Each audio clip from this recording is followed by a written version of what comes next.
Here's exactly what I ate this week, what Macrofactor has to say about it, and the one thing I'm changing starting today. Let's get into the numbers.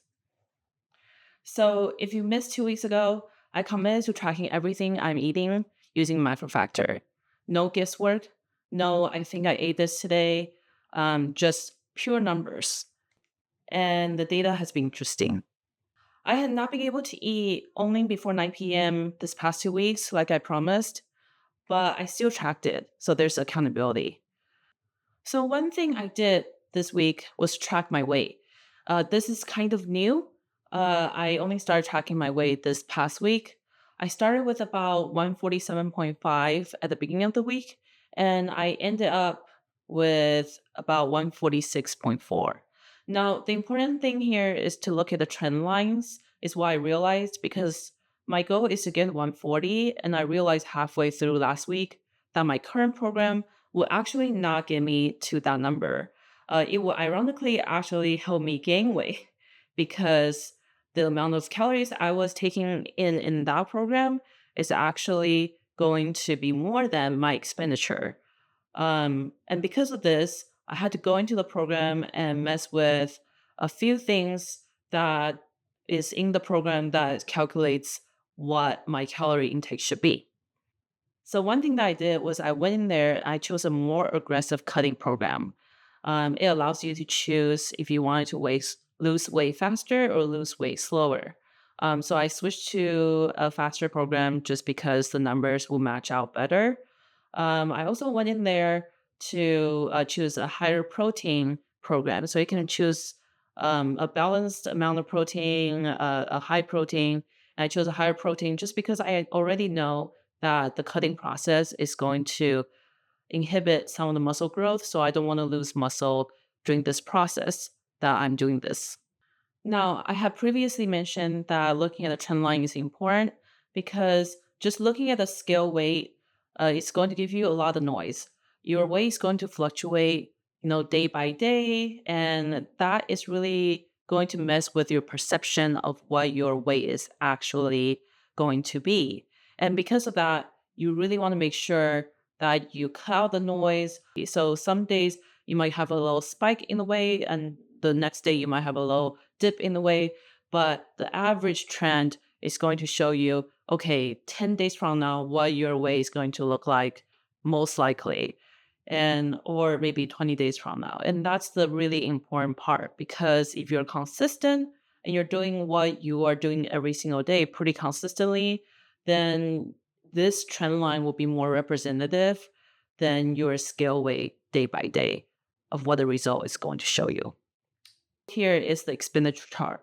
I want to show this as well because it shows you what you are burning in terms of calorie at rest and how much Macrofactor things that you're burning in terms of both rest and workout, and how aggressive you're working out when you put into the app.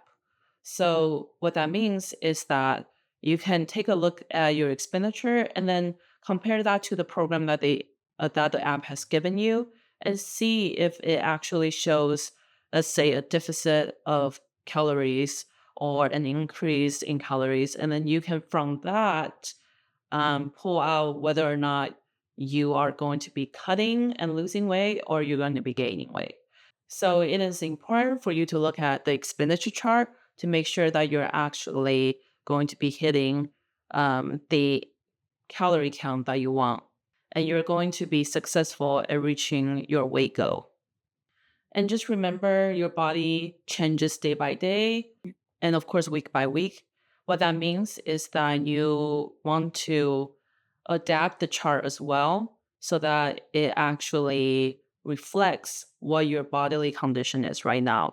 Or if your exercise routine changes, then you want to adjust the chart as well so that the program keeps up with your habits and lifestyle and still gets you to the result that you want. Take note if you are tracking too. Your expenditure isn't static. It changes as your body adapts. That's why guesswork doesn't work. Now let's look at what actually went into my body. My target this week is 2,106 calories with 135 grams of protein, 255 carbs, and 70 fat. And this is already an adjustment from the program I had 2 weeks ago, which is suggesting that I need to take in more calories than is necessary. So the week before last, I did fairly well. I hit my protein goals almost every single day. However, this week I have fallen off again and needing to take more protein to meet that expectation. So two things I've noticed. I consistently undereat protein and my fat continues to be high in my diet. I wouldn't know this without the data, and you cannot fix what you don't measure.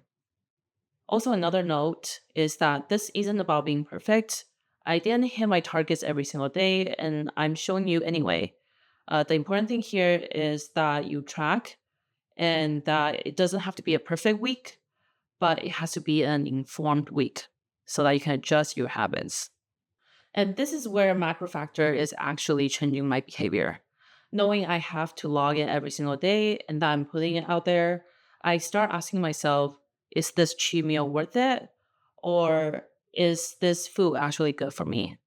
Not in a restrictive way, but in a conscious way. I still ate whatever I wanted to eat for the most part, but I always made sure that it fit into the overall view of the day. Now, based on all of this, here's what I'm changing this week, on top of the one scoop of protein every day that I've already promised. So just one thing, I don't want to overhaul everything at once. My one change this week, I'm switching to hard-boiled eggs. Scrambling eggs require oil, and oil has very high calories. And I wanted to cut calories and fat and not choose both of those things. So that's it. One thing. If I try to fix everything, I'll fix nothing. Here's what I'm learning through this whole process, and it is bigger than macros. I used to think tracking wouldn't make me change my habits very much because I would still want to eat the food that I want to eat, but that hasn't really been true. I don't consider myself fat, but also I wasn't really aware of what I wanted to be. Seeing the data, I stopped guessing and I stopped stressing. Now that I see a meal is no longer just a delicious meal, it is something that fuels my body and interacts with my body. And now I understand how much this meal may be giving me in terms of macros: protein, carbs, fat, and all of that. So if you've been scared to track your meals because you think it'll mess with your relationship with food, I get it. I was too. But the app doesn't judge you. It just shows you what is happening. And because of that, once you see it, you can actually do something about it. So that's week 2 and 3.